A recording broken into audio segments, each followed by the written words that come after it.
गंगा यमुना सरस्वती से सिंचित जो गत क्लेश है, सजला सफला शस्य श्यामला जिसकी धरा विशेष है, ज्ञान रश्मि जिसने बिखेर कर किया विश्व कल्याण है, सतत सत्यरत धर्म प्राण व अपना भारत देश है, अपना भारत देश। नागपुर की इस विचार प्रज्वलित वसुंधरा पर भारतीय गणतंत्र के आर्थिक प्रशासन की उर्वरा भूमि राष्ट्रीय प्रत्यक्ष कर अकादमी में आयोजित गणतंत्र दिवस समारोह में उपस्थित आदरणीय महानिदेशक प्रशिक्षण श्री पू सेल्वा गणेश, अपर महानिदेशक प्रशासन श्री मुनीश कुमार, अपर महानिदेशक प्रवेश प्रशिक्षण श्री सीतारामप्पा कपातनवर, अपर महानिदेशक आयोजन एवं अनुसंधान श्री आकाश देवांगन, सभी संकाय सदस्यगण, कर्मचारीगण, उपस्थित समस्त परिवारजन तथा उत्तर में कश्मीर से लेकर दक्षिण में कन्याकुमारी तथा पश्चिम में सुदूर राजस्थान के बाड़मेर से, जहां से मैं आता हूं, वहां से लेकर नागालैंड तक लघु भारत को अपने भीतर समेटे भारतीय राजस्व सेवा के 78वें बैच के मेरे साथी प्रशिक्षु अधिकारी एवं भूटान से मित्रता की महक लेकर आए हमारे मेहमान प्रशिक्षु अधिकारी, आप सभी को मैं पूर्ण प्रकाश किसी व्यक्ति, ग्राम, नगर या प्रांत के प्रतिनिधि के रूप में नहीं, अपितु संपूर्ण राष्ट्र के प्रत्येक नागरिक का प्रतिनिधित्व करते हुए 76वें गणतंत्र दिवस की हार्दिक बधाई प्रेषित करता हूं। आज का दिवस भारतीय गणराज्य के रूप में अपने आप में विशिष्ट है। आज का दिवस केवल उत्सव नहीं है, अपितु भारत माता की स्वतंत्रता, सम्मान और संप्रभुता का प्रतीक है। यह वह पावन तिथि है जब हमारे देश ने स्वतंत्र राष्ट्र के रूप में संविधान को अपनाकर लोकतांत्रिक गणराज्य के पथ पर दृढ़ संकल्प के साथ अग्रसर होने की घोषणा की। हमारे संविधान का आरंभिक वाक्य हम भारत के लोग इस बात का उद्घोष करता है कि यह राष्ट्र जनता की इच्छा शक्ति एवं समर्थन पर आधारित है, और इसलिए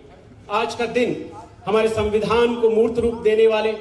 संविधान निर्मात्री समिति के अध्यक्ष बाबा साहेब डॉक्टर BR अम्बेडकर जी, समिति के सदस्यों तथा संविधान निर्माण की प्रक्रिया से जुड़े प्रत्येक व्यक्ति को स्मरण करने का दिन है। साथ ही आज हम आजादी के संघर्ष के उन तमाम ज्ञात अज्ञात नायक नायिकाओं को कृतज्ञ राष्ट्रवासियों के रूप में नमन करते हैं, जिनके तप त्याग की बदौलत हमें स्वतंत्र राष्ट्र और एक ऐसा संविधान मिला जिसने प्रत्येक नागरिक को समान अधिकार एवं प्रगति के समान अवसर प्रदान किए, सामाजिक, आर्थिक, राजनीतिक न्याय का मार्ग प्रशस्त किया। शहीदों की चिताओं पर लगेंगे हर बरस मेले, वतन पर मिटने वालों का यही बाकी निशान होगा। वास्तव में जब 26 जनवरी 1950 को संविधान प्रभाव में आया तो उस समय विश्व के अनेक राजनीतिक विद्वानों ने यह भविष्यवाणियां की कि भारत लोकतंत्र के रूप में शायद ही सफल हो पाए, किंतु तमाम चुनौतियों और आशंकाओं को दरकिनार कर भारत ने संवैधानिक लोकतंत्र के रूप में विश्व को यह संदेश दिया कि यह भूमि केवल सीमाओं का संग्रह नहीं है, यह न्याय, स्वतंत्रता, समानता और बंधुता के आदर्शों का पुंज है। राष्ट्र की एकता और अखंडता को सुनिश्चित करने में हमारे जीवन संविधान ने महती भूमिका निभाई।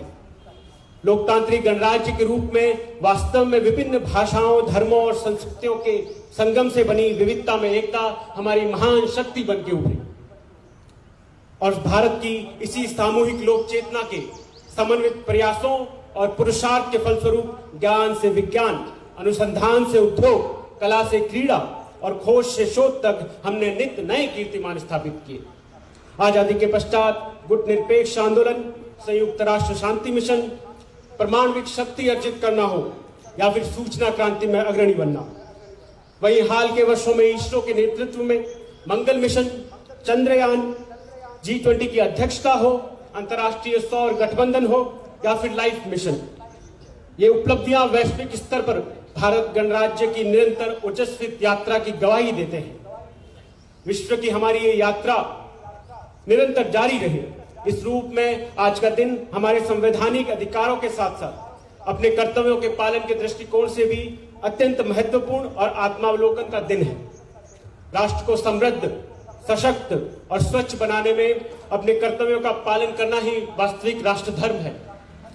स्वतंत्रता का अर्थ नहीं केवल अधिकारों का विस्तार,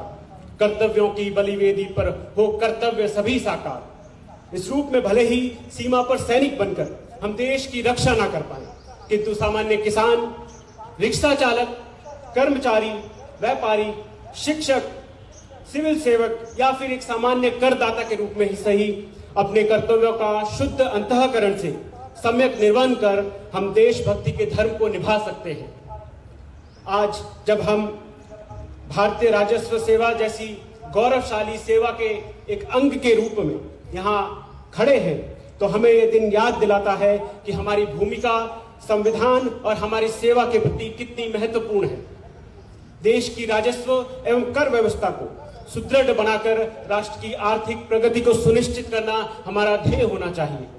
इसलिए आज का दिन केवल इतिहास का जश्न नहीं बल्कि सुनहरे भविष्य का वादा भी है। आइए हम सब मिलकर संकल्प लें कि अपने पुरुषार्थ, कर्तव्य पालन एवं नैतिक आचरण से हमारे राष्ट्र को उस ऊंचाई पर लेकर जाएंगे जहां युगों युगों तक भारत को विश्व बंधु के रूप में याद किया जाएगा। अंत में मैं हमारे प्यारे भारत की महिमा में शब्द अर्पित करते हुए राष्ट्र के सुनहरे भविष्य की बागडोर आप सभी के हाथों में सौंपता हूं कि दुनिया का इतिहास पूछता,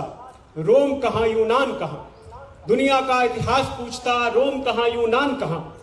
घर घर में शुभ अग्नि जलाता, वह उन्नत ईरान कहां। दीप बुझे पश्चिमी गगन के, व्याप्त हुआ बर्बर अंधियारा, किंतु चीर कर तम की छाती, चमका हिंदुस्तान हमारा, चमका हिंदुस्तान है। धन्यवाद, आभार, जय हिंद, जय भारत।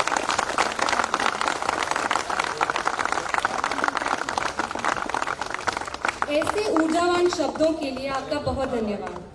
वाकई आपके संबोधन से हम सब के भीतर एक नई प्रेरणा, हर्ष और गौरव की एक लहर सी बह गई।